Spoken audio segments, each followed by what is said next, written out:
Hello, and welcome to the webinar, How Social Media is Changing the Way Journalists Work. My name is Philip Smith.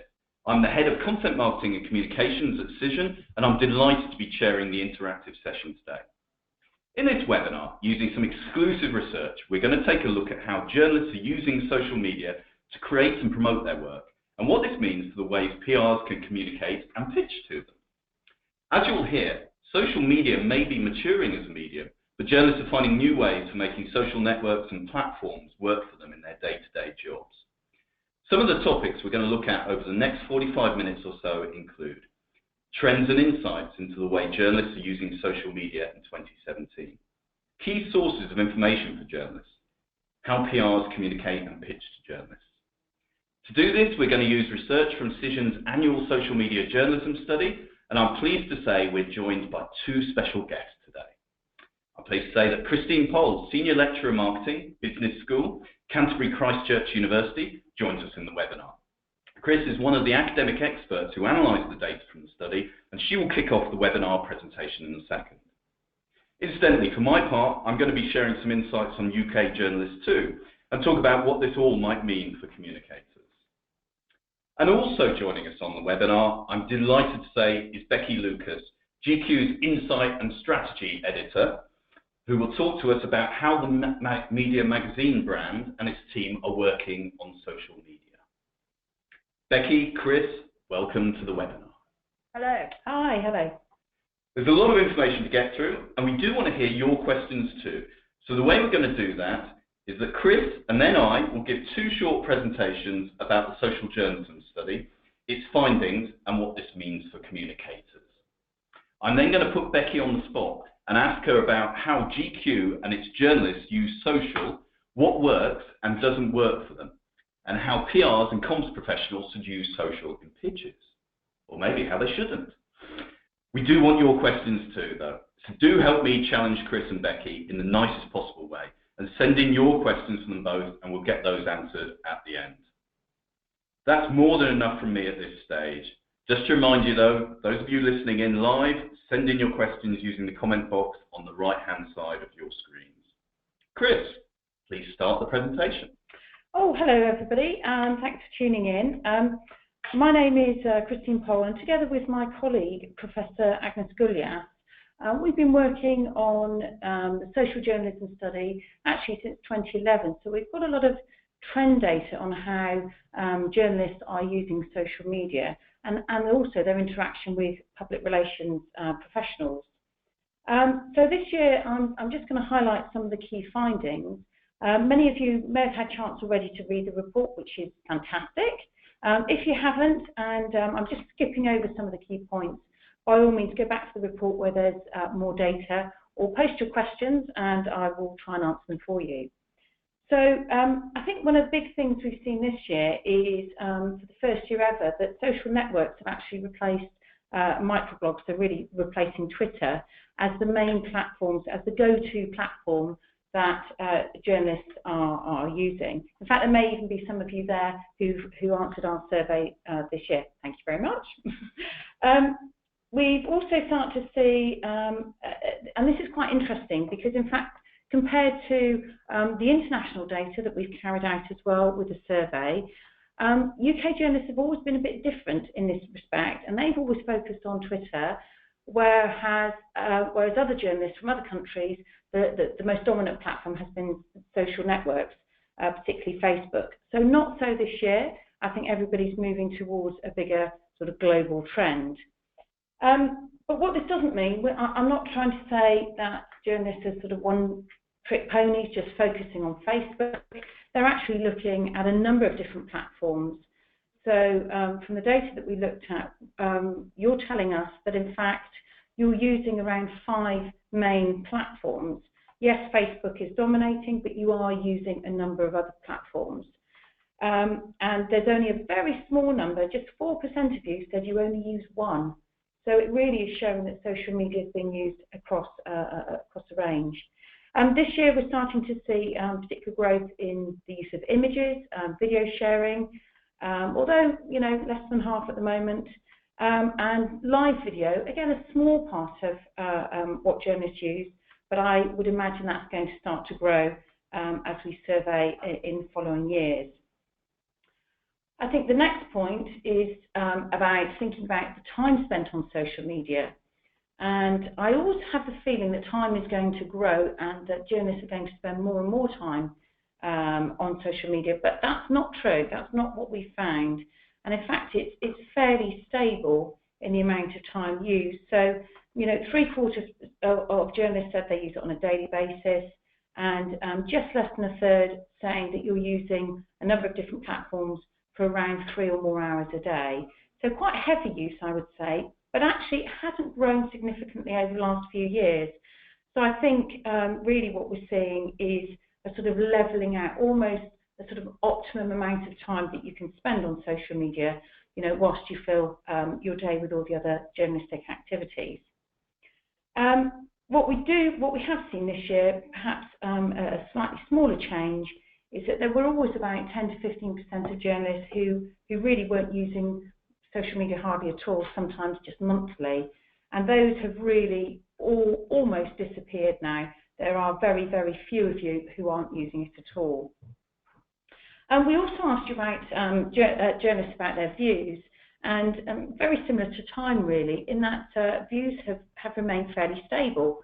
So you've been telling us that in fact the 3 main reasons that you're using social media is to publish and promote your content, to interact with your audience, and also to monitor other media, so to see what other media brands are also saying online. So a lot of you are still using social media for these, for a range of other activities like sourcing, monitoring and networking, but not so much. It's really the interaction with the audience that's started to grow and becoming more prominent in the work that you do. Moving on now to thinking about a little bit about fake news. What we see now is we asked a couple of questions around fake news, and we split the data into news, current affairs and political journalists, and it was this group that really reported fake news to be quite a serious problem.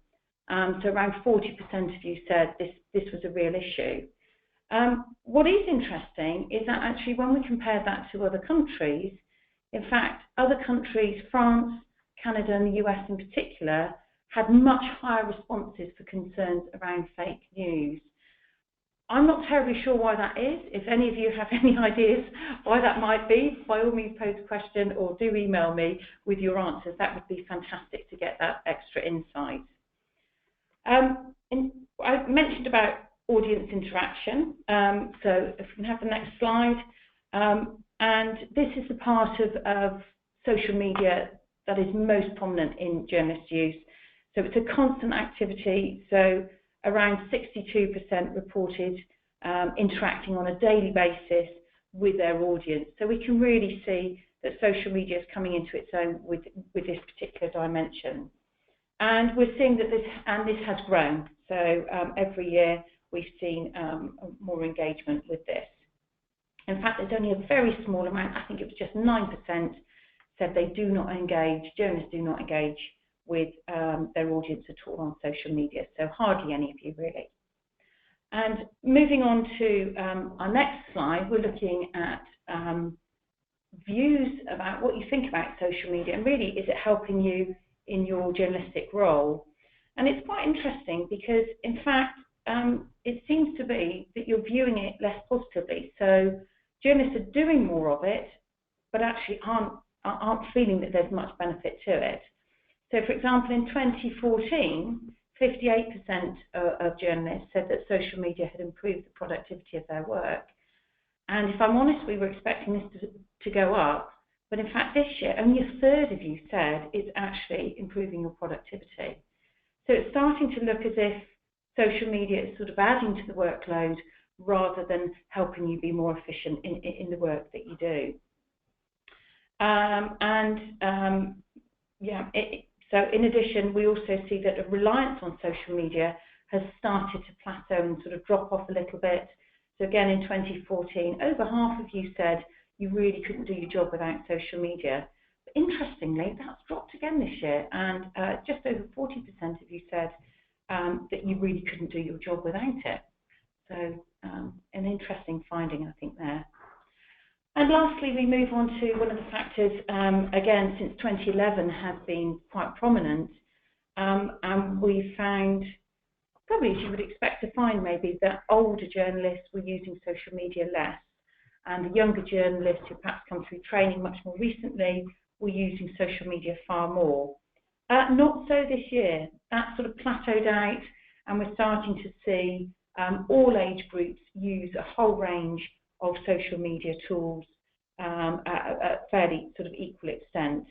I think the only thing is perhaps older age groups use social media slightly differently, and whereas younger audiences are looking more at audience engagement, older audiences tend to look more at monitoring activity and a little bit more on networking as well. So that really concludes the sort of 6 key findings, or the main highlights of this report. By all means, if you've got some questions or observations, I'd be very happy to hear from you. Philip, hand it back over to you. Great, thank you, Chris. Yes, and we will obviously make sure that we're sharing the slides and the recording of this webinar with everyone who's registered for the webinar, so you can look at that in some detail. Also, as Chris says, we've got the report, and we'll make sure a link to the report is available as well. For my part, I'm going to build on Chris's intro and just go into depth on 2 particular aspects of the study. And I'll do that quite quickly over the next sort of 7-8 minutes. And then we'll put Becky under the spotlight and ask her about GQ and the sort of work that she's doing there, but also how the GQ team is using social and how they see that fitting in with the brand and the business. And actually, I may be cheeky and ask her if any of those findings in the study surprise her, and whether there's anything there that she recognises as changes in the media as well. Anyway, for my part, I want to talk about how the study has picked up on the rise of a new group or breed of journalists and how they operate on social, and I want to explain what they're doing. Also, I want to have a quick look at the findings overall and what they mean for communicators. So what we've got is 6 key groups of journalists on social. And this includes the new group I mentioned, the messengers, which use social media for messaging and keeping in touch with the general public. And actually, I think the rise of the messengers shows that social media might be maturing as a medium, but the way journalists use it is possibly polarizing and fragmenting, because the 5 key groups, the other 5 groups, the architects, promoters, hunters, observers, and skeptics, have remained pretty constant as key groups within this mix over time. The study's been going for 6 years, and the messenger has only really become significant as a group this year. So I'm going to quickly talk about each of these 5 groups, give you an idea of what they're like, and then I'll explain the messengers and what they are and how they are operating on social media. For instance, architects are the most active social media users, and as the name might give you a clue, the skeptics are the least active. The characteristics of these 5 main groups are pretty much the same as last year, with, of course, the exception of the new group, the messengers. And that new group has a strong focus on audience engagement and a high use of messaging apps to build conversations with their audience. So let me go through these in turn. And quickly, the architects, which is about 8% of the respondents. This group is now showing a decline from 5 years ago in last year's study. They represent the most proactive of all the groups and could be described as the trailblazers in terms of their journalism work in social media. They've always shown greater use of social media, though it's not surprising as many of them, this year it was 78%, reported working in online journalism, as well as this is the group with the highest group working in broadcasting. This group is also most likely to agree that social media has made a positive impact on journalism, although they are aware of the pitfalls, with the highest number, some 42%, claiming fake news is a problem and that social media undermines objective journalism. Looking at specific tasks, this group are very active across a whole range of activities using written and audio-visual content to present their story. Their most popular activities are replying to comments on social media, sharing others' content in posts, and monitoring discussions on social media about their own content, and using social media to connect with new people and contacts. And I think you'll like this statistic. 2/3 of this group state they are happy with their relationship with PR professionals. This is a fall slightly, though, since last year. and almost less than half believe that PR practitioners are a reliable source of information. So some food for thought there.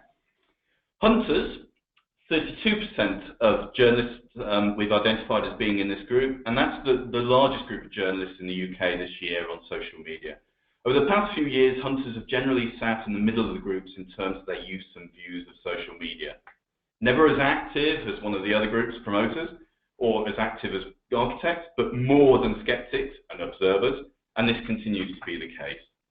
And they're focused on a few platforms and tasks, tending to favour social media for publishing and promoting and interacting with the audience, and using Facebook and Twitter extensively, but less so the other platforms. In fact, among their most frequent daily activities, reading posts of people they follow, followed by reposting on microblogging sites like Twitter. Hunters are fairly happy with their relationship with PR practitioners.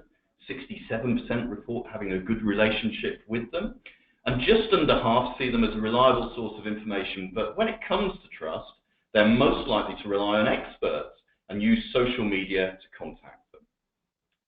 Promoters. 17% of the journalists in our study were promoters, and we classed as promoters, and they use social media across a range of professional tasks. But they see social media most important for interacting with their audience, publishing and promoting their work, monitoring and networking. This group reports spending 3 to 4 hours a day on social media, and just over a quarter spend 1 to 2 hours a day using social media for their work. Looking at specific tasks, this group are very active across a whole range of activities using written and audio-visual content to present a story. The most popular activities are replying to comments on social, sharing others' content in posts, and monitoring discussions on social media about their own content, and using social media again to connect with new contacts. Observers. Well, this is the second largest group of journalists this year, though a slight decline from last year, about 9%. We reckon 21% of journalists that on social media fall into this category, and this is actually quite consistent with findings from 2012, so we can see in some ways that some things haven't changed a lot. Observers use social media for all aspects of their work, keen on using Twitter, Facebook, and an observer would be the keenest user of LinkedIn out of all the groups. However, their overall use is less than the other groups discussed, and they're between hunters and skeptics in their general use of social media. They're most likely to use it for publishing and promoting their work, followed by monitoring what's going on. So they like to observe what's happening before engaging, as the name might give us a clue. This group are not very active on an hourly basis or daily basis, and their preferred tasks tend to focus on reading what is being posted and reading content with very little activity related to posting and creating unique content. For example, just over a half, about 54%, read posts of people they follow, but only 3% report adding or replying to comments made on social media. Now, we're on to the skeptics, and this is actually quite a small group, really, relatively. 8% of journalists are in this group. True to their name, the skeptics consistently remain the least active and most cynical about the benefits offered by social media, and although their use is growing, probably out of necessity rather than choice, their attitudes remain generally negative.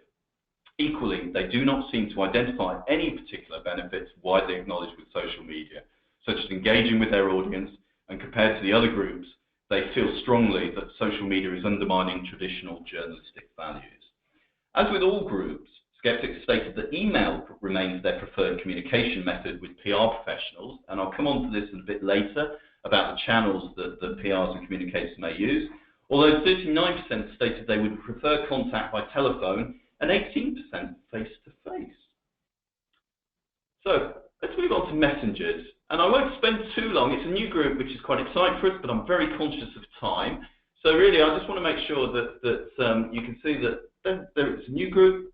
14% of those surveyed, we reckon, fit into this group. They use social media less than architects and promoters, but they use a variety of platforms, particularly messaging, to reach their audience and publish and promote content. They're the most likely of all groups to read posts of others they follow. That's 96% of them. Use messaging sites such as WhatsApp, 75%, and watch video content on a social media site. They're also the most likely to read content communities. They use social media to communicate with the general public more so than any other group, and that's 78% of them. They also reported that they're more engaged with their audience and that it has changed their roles as a journalist, but with only a quarter stating social media has improved their productivity, which sort of goes back to that point Chris was making. Some messengers noted the specific benefits of social, but do not see it as helping them in their work day to day. What does this all mean, though, for communications professionals? Well, one of the first points is that PR sources and industry contacts are the main sources used by journalists, and I'm sure that will gratify many people on this webinar. Journalists stated that PR sources and industry and professional contacts are the most important sources of information, and both of these have shown an increase since last year. For PR sources, it's 54%, so journalists said that 54% of the journalists quizzed said that PR sources are the most important contact. 47% said that it was industry and professional. These figures remain very stable, though, relatively, and it suggests there's little change in who journalists turn to for information, and social media is not changing that.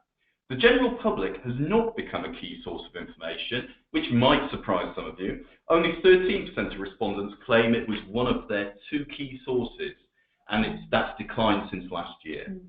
So I would suggest that this is probably showing some caution around using such sources for gathering stories. Overall, social media is not proving to be a main channel for communication for sourcing information, though it has increased since last year. And not surprisingly, more than half have stated that social media was first choice of communication with the general public when it does happen. This affords journalists a unique method of communication, whereas for professional work, contact, email and telephone remain favourite options. I think also we've saved actually some things don't change. So social media has made no impact on a lot of points here. I do think, though, that we see that social media is a small part of the communication channels shared between PRs and journalists. Email still dominates the relationship, and that's the third point here. Email dominates the way PRs contact journalists and remains the method which journalists prefer, and this has increased since last year, suggesting social media is playing a minor role in professional communication. What is also noticeable is that journalists would like to see a little more, that's 5% though, contact by social media, and much less, 19% said this, contact by telephone from PRs. And this finding has been consistent over several years, as telephone remains an overused communication tool by PRs as far as journalists are concerned. In comparison to all the other reasons journalists social media, it is of very little importance to receive PR pitches from the survey's findings, and it suggests that most PR pitches are taking place on the phone or via email. Differences in communication patterns do appear according to the sectors that journalists work in, and how important it is to receive PR pitches via social media. I can think of one example of a journalist who wants to receive pitches by Snapchat, for instance, but it's a very specific technology journalist who wants to do that. But you can see that actually some lifestyle and fashion journalists find social media to receive PR pitches. That, though, is more than enough from me at this stage. And I'm delighted to introduce Becky Lucas, who's the Insight and Strategy Editor at GQ. And Becky's coming to the webinar really to talk to us about how social media is changing the way she's working, changing the way things work at GQ. Becky, welcome to the webinar. Can we start by setting the scene and asking you what you do at GQ and how this has changed as social and digital channels have gained in prominence? Sure. Okay, so my background is editing websites, print, and then I kind of naturally was really fascinated by the numbers side of things. So it used to be copy sales in print, and then it was brilliant on digital because you could look into exactly which articles people were reading and for how long. Then that meant that I moved into data analysis. So my role now is analysing all the information out there about our editorial. First of all, working out which bits are important, so which bits of information actually could have a positive impact on our editorial plans, and then kind of communicating that to the rest of the team. So there's the analysis side, and then there's also communication between different websites like Condé Nast Britain and Condé Nast International. So we all share learnings because digital is obviously changing so rapidly. Every day you learn something new. So as well as kind of focusing on how well our content's doing, it's looking at competitors, keeping up with industry news, and picking through that and then relaying the important bits to the rest of the team. Then we kind of try things out. GT is typically known as the guinea pig brand of Condé Nast, and we see if it works, and if not, we kind of change our social strategy, editorial strategy into the future. But I guess a key thing is that we don't think of social media as an entirely separate entity. It's all editorial. So it's just editorial on different platforms with different kind of boundaries, and you get to be creative on it as well, just in a different way. Does that mean that it affects print as well? So that the thing that I would always assume is print has longer deadlines, longer lead times, and so on. So if you discover a piece of content is doing particularly well across a day, across a week, or so on, does that help dictate print strategy? Yeah, it is starting to. Although print is still different. Print is still kind of informing attitudes, and I'd say more educational to the reader. Like people understand the brand and they're hoping to pick it up and learn about a new fashion direction or things like that. But it's helpful for everyone to know what's working on social media and with the different types of audience. So if there's a particular celebrity who is very popular on Twitter, we have learnt, because we've watched what readers have engaged with on Twitter, that perhaps that's the younger audience over there, younger than the audience that picks up the magazine. So we sort of factor that in, but definitely it is really, it's really useful to see what's working on social. And plus, once the magazine's out, it's taking those assets, putting them on social media. So we don't think of editorial as only having one life in print. We have to kind of think from the beginning, how is this going to work in print? How's it going to work online? How's it going to work on social media? So it's all a cohesive whole as much as possible. Your role, though, as you said, is very much focused on the figures and social and so on. Do all the journalists at GQ, though, embrace social? Is it something that you see as very much that's your territory, or actually is that encouraged across the team? And how, in general, do the journalists use social? It's definitely encouraged across the team. About a year ago, everyone began writing their own social posts. So if you wrote or edited a piece, you are the best person to write the cells. They're really, another version of a cover line for social media. So in that way, we're trying to retain that editorial voice across everything. Personally, journalists, GQ journalists use it for research, definitely to find out kind of what's happened reactively. So we're looking at what's trending. Do we have any content already online that we should then re-promote across social because it's relevant today, or update it?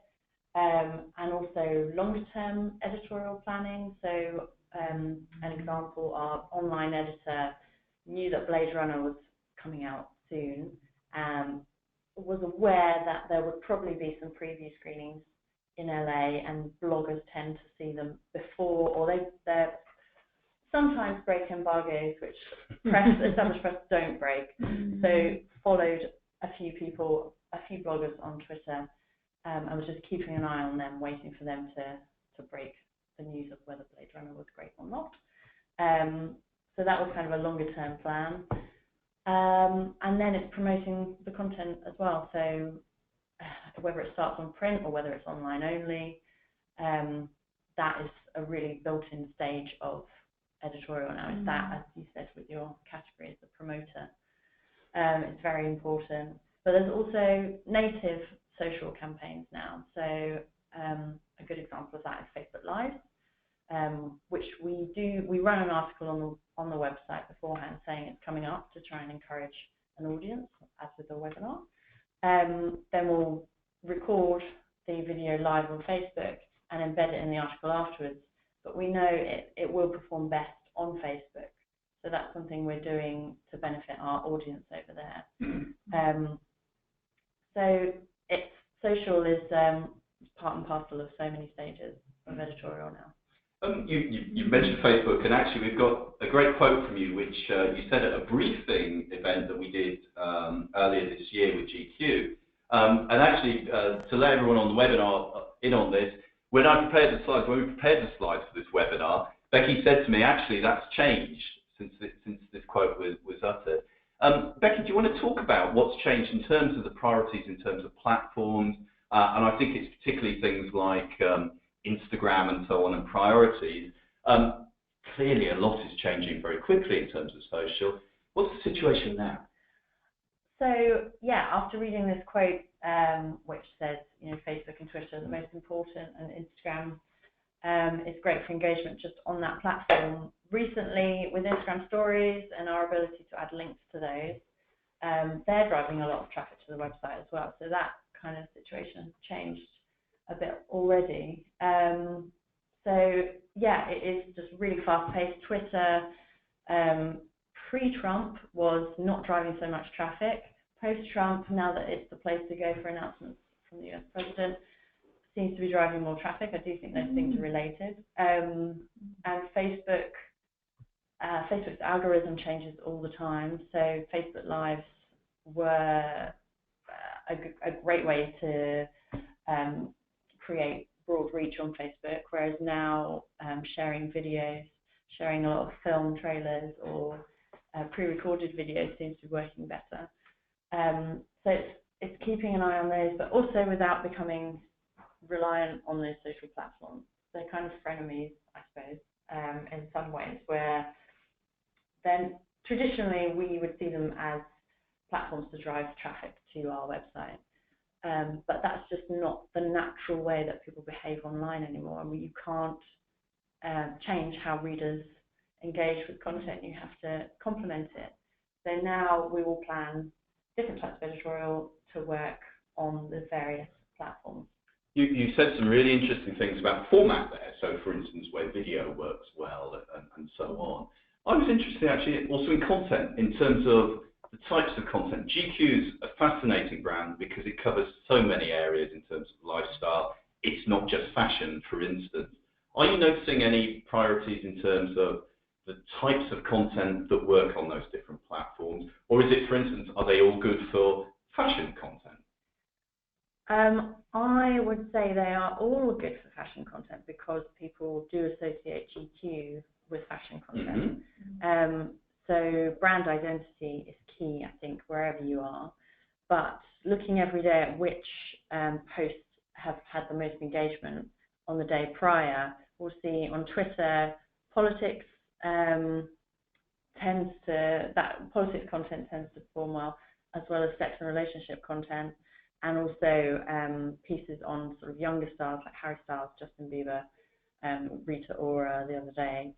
People tend to share that rather than click through and read it. On Facebook, people seem to comment more. We had a case the other day where we ran a piece about anxiety, and on Twitter people were clicking through and reading it, whereas on Facebook they were commenting and tagging friends. On Instagram, it's all about beautiful, cover-worthy, almost images, and not posting so often. But again, style-related images, because it seems to be with Instagram's algorithm has been tweaked recently, that the more you post along the lines that people expect you to post, if that makes any sense. It does. It seems to increase engagement.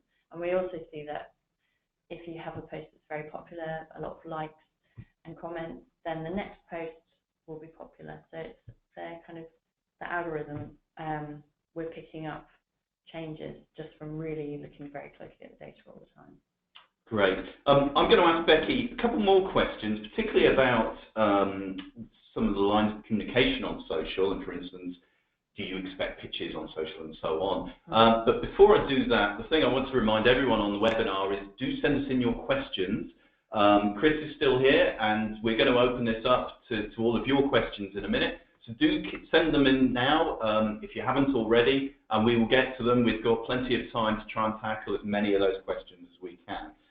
So Becky, can I just ask, Do you expect, we found in the survey that journalists weren't expecting social to use, PRs to use social to interact with journalists.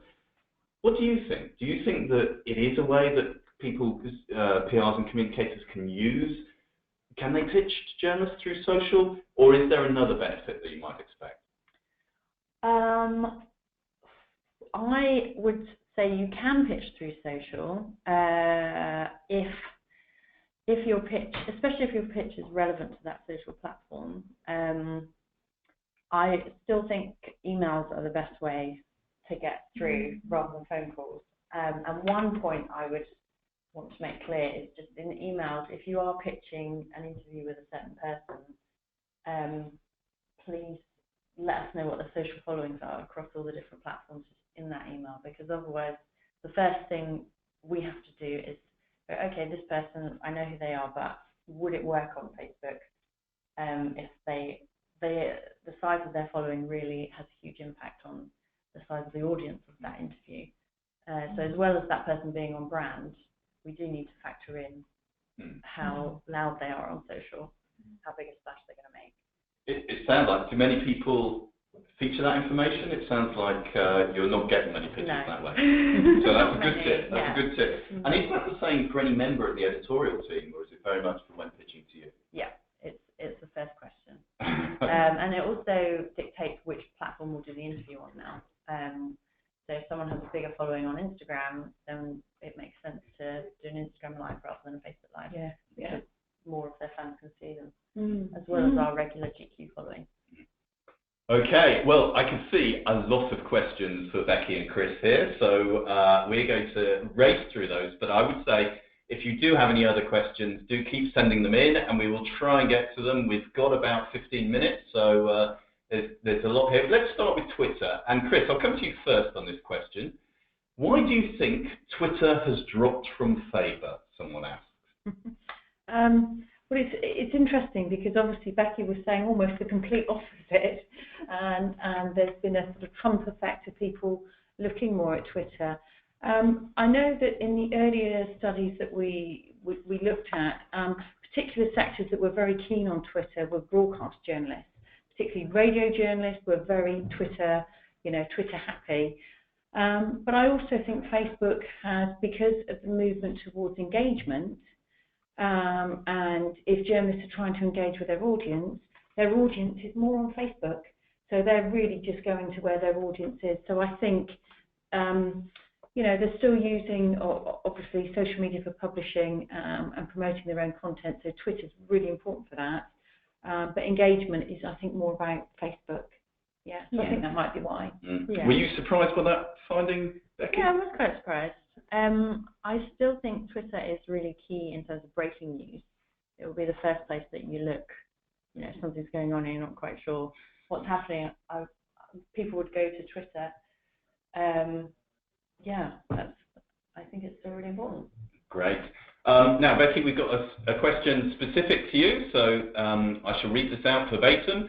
Becky, as social media, stroke the online world, seems to be taking over from traditional print journalism, and we've seen news corporations start charging to view content online, do you think magazines such as GQ will have to adopt this approach in the future?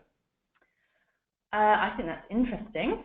I think it's worth looking into. I think everyone is trying to work out how best to monetize digital content.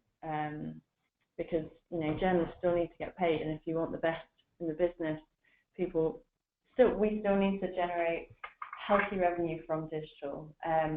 So I think it's definitely worth exploring, and we keep a close eye on what's happening with the Times and places like that.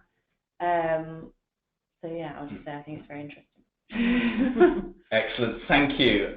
Now, one of the beauties about this format and the fact that both Chris and I worked on the same study is that I can actually ask a question of Chris about something that I presented.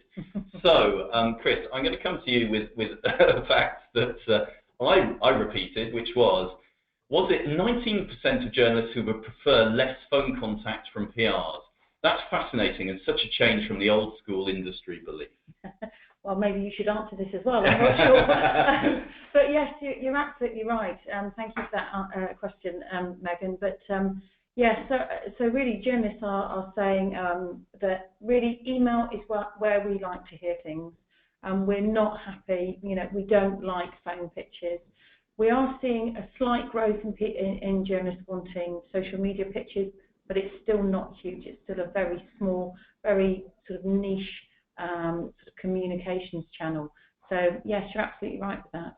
And Becky, is that a preferred tool? Is email the best way, do you think, in general, and particularly with the GQ? Yeah, I would say email as concise as possible with all the relevant social following information, and ideally a link to the type of feature that you think this could work for on the website. So just as personalized as possible, because we just have so many, and it's very difficult to pick through them all.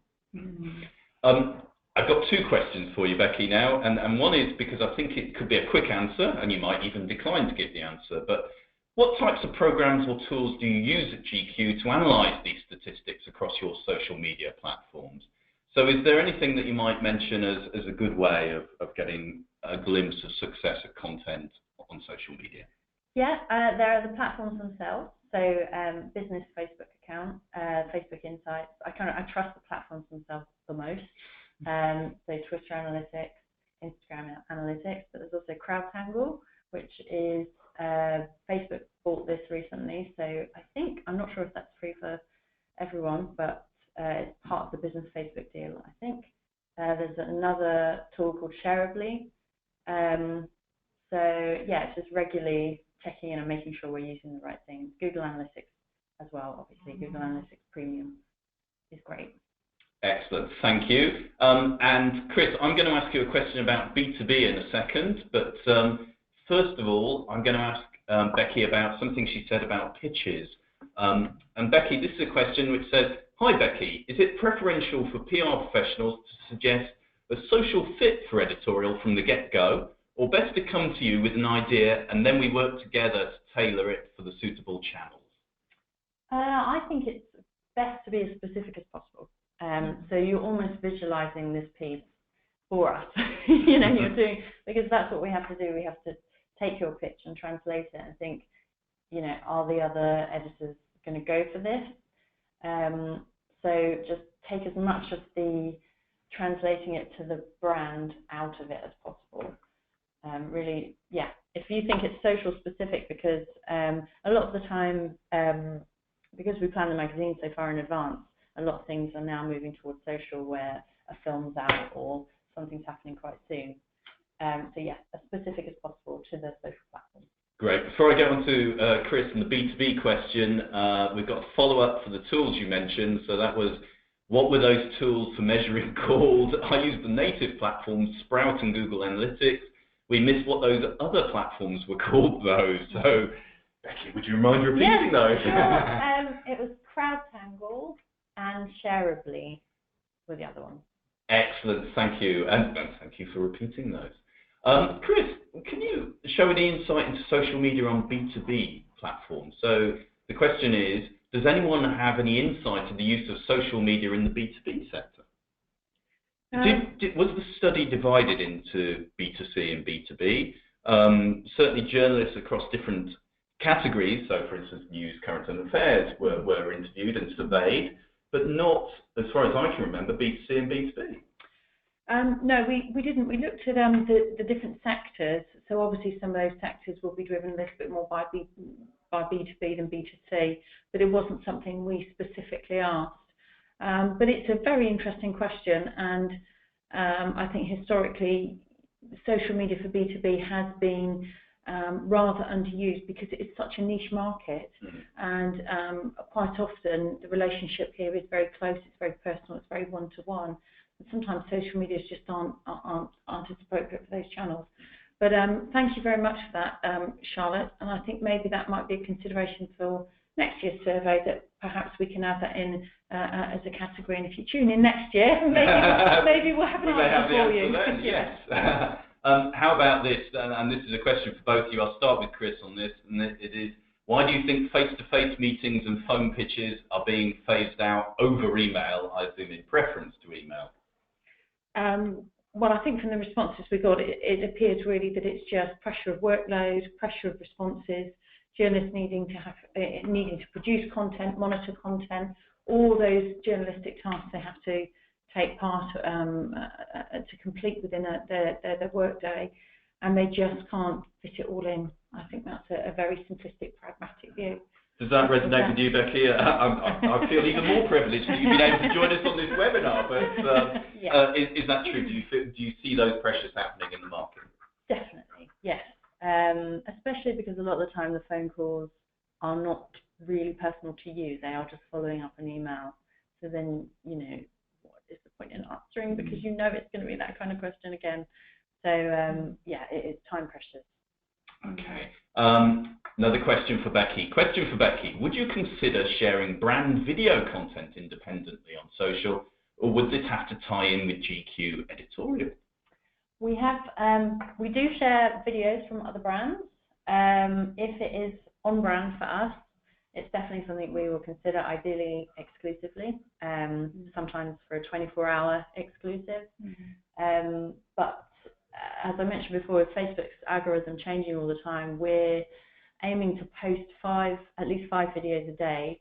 Some of those GQ only, some of them shares of things that we like, just things that our audience will like. So definitely, yes, is the answer to that one. Excellent. Okay. Now, Becky, here's the question, and I love this because it's someone who's introduced themselves as well, and I suspect they'll get a slight plug for this as well. Hi, Louisa here at Wow Food and Drinks. My question is for Becky. I would wonder, when an article is a PR-led piece, i.e. a new product launch or new survey/stunt commissioned by the company, how likely is it that a media outlet will tag the company in question or include a branded product image in the post about said article? So, if an editor or journalist has picked out that product because they like it personally and they think it will go down very well with our reader, we will tag it. Because it's useful to our reader. We're always putting the reader first. There is such a thing as native content, so that comes in from the commercial department, and then in that case, if it's not chosen by editors, we make it clear that it is commercial, and we will tag, but there is a fee attached. So it's a fine line. Okay. And I think from that point of view, do you want to give a plug for the commercial department in terms of who should they contact, if there's anyone they want to contact on the native side? I would go for Otterley Chichester.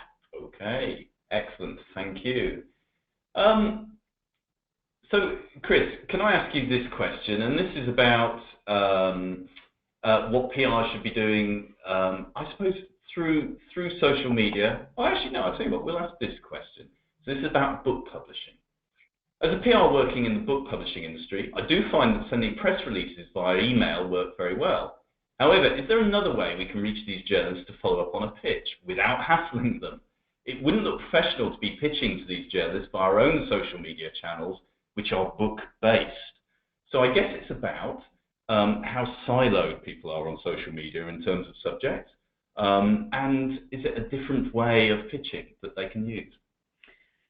Well, if we, I don't know if you recall from the presentation the sort of 6 types of journalists that there are, and you do have some who are very proactive on social, and they are more likely, whilst all journalists have said email is their #1 favourite position, and this hasn't changed in all the years of the survey, there are those who, so for example, your architects are much more likely to be happy with a pitch on social media, and I think universally the comment about phone calls and following up with a phone call, have you received my email, was really an absolute no-no, and I appreciate your comment, which is, well, how do I get through to people? And if my email is working well, I would say that's a very effective pitch. So you're clearly doing something right.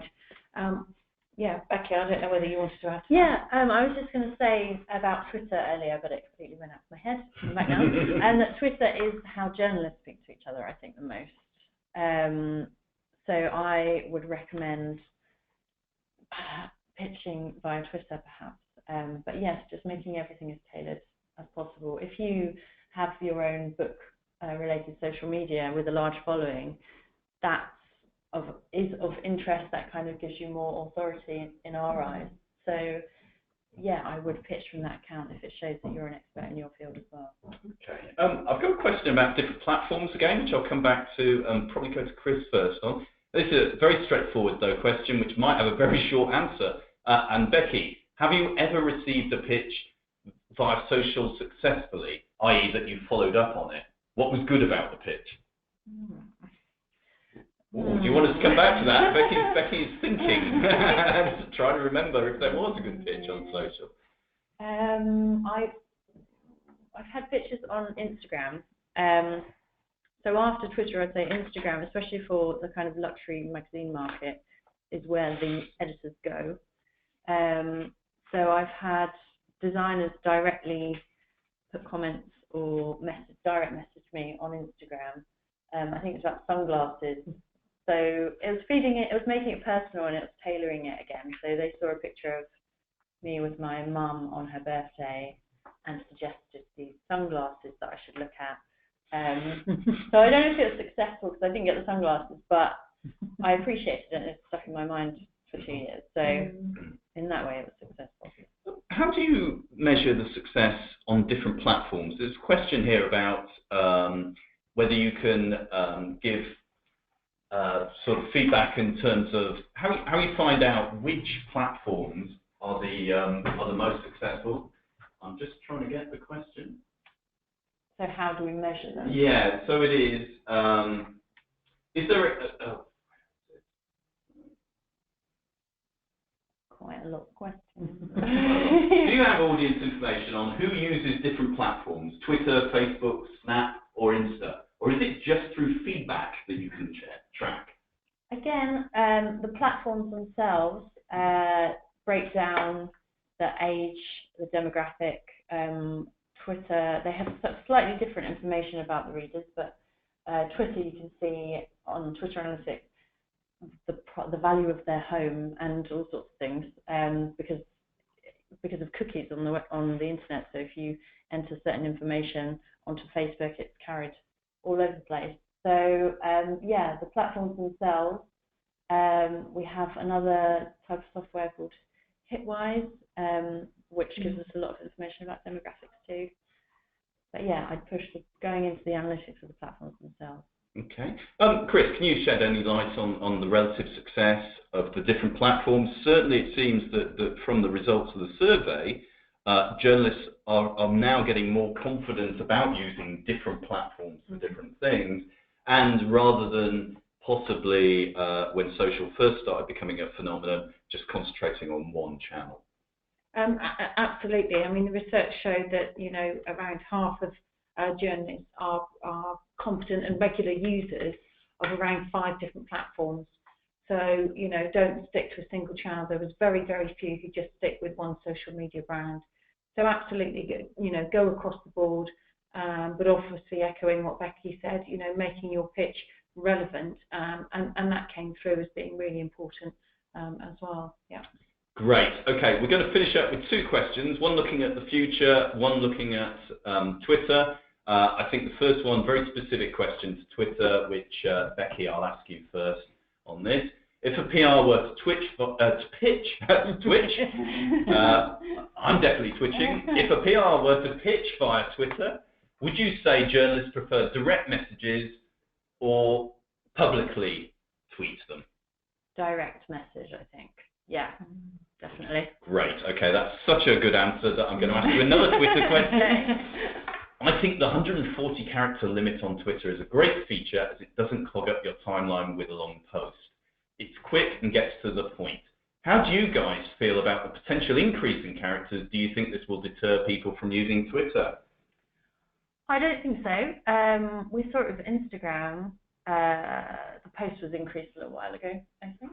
And that just encouraged people to add more. But what we see on Instagram is that you shouldn't just write a long post for the sake of it. So our best performing post will often have a 3 or 4 word caption, and I think people will react the same way to this Twitter character increase. Everyone is really paying attention to what works and what doesn't. So if people want short tweets, we'll carry on having short tweets, and when it's appropriate, you might have a longer one. But I think it's good to have that option. Great, thank you. Okay, we're going to finish with a future-looking question, which will come to Becky first, and then I'll ask Chris about what she might think is a future trend on social, and we might even look at the study next year. So this is a question for Becky. It even says, question for Becky. What is the future for GQ and other brands on social? Video, question mark. And would you ever work with brands to produce content for you exclusively? And if your time is so used up, is this only going to get worse? And we as PR should be more direct with our pitches and not look to build relationships. Well, actually, I'll say one question. There's about 4 in there, Becky. I think you can choose which one you'd like to answer. What a great question. So what's in the pipeline socially? I think we will carry on experimenting. Part of my role, I guess, is just to embrace change, and we can never get complacent and say, oh, we've worked it out now, this works, we'll carry on doing that. It's constantly adapting because the social channels themselves are changing. So yes, continue experimenting. In terms of our time being used up, what we have to do now is focus, pick what to focus on. So it is, that's the challenge for journalists really, is to work out what we're having success with and then focus our resources into that. Great. Chris, we have barely 30 seconds left, so I'm just going to ask you, is there anything you're looking forward to finding out about next year about social? What do you think might be an upcoming trend with social journalism we need to look into? Well, we've already seen that this year with the messengers and the messenger group, so I think messaging is going to be growing, and I think we'll see an increase in both live video and also video and images. I think that will start to become more a part of what journalists do. So really journalists are becoming much more multi-skilled with all of these platforms, and I think we'll see that growing next year. Brilliant, thank you. And do look out for what we're doing next year as we release the social journalism study, which will be about the same time, August, September next year. Listen, I can't believe how many questions we got. That was brilliant. I'm sorry if we didn't get time to get through your particular question, but I do want to thank Becky and Chris for sharing their time with us today and helping me answer so many questions there, so diverse questions and really interesting ones. So thank you to Becky from GQ and thank you to Chris from Canterbury. I'm afraid that's all we've got time for. We will be sharing a recording of the webinar and slides from today with everyone who's signed up. And do click on the link and download the social journalism study if you haven't already. Thanks again to Chris and Becky for their time and expertise. And I always say this, but I really mean this today. There were so many questions we had sent in. Thank you to everyone on the webinar live who sent in their questions. And thanks so much for giving them so much thought and involving us in your thinking. Thank you to everyone who's been on the webinar today. We've really enjoyed doing this, and we're really pleased to see that so many of you have been able to join us. Keep an eye out on gorkana.com for our next webinar in the series next month. And now that's all we've got time for. Thanks for joining us. The webinar is now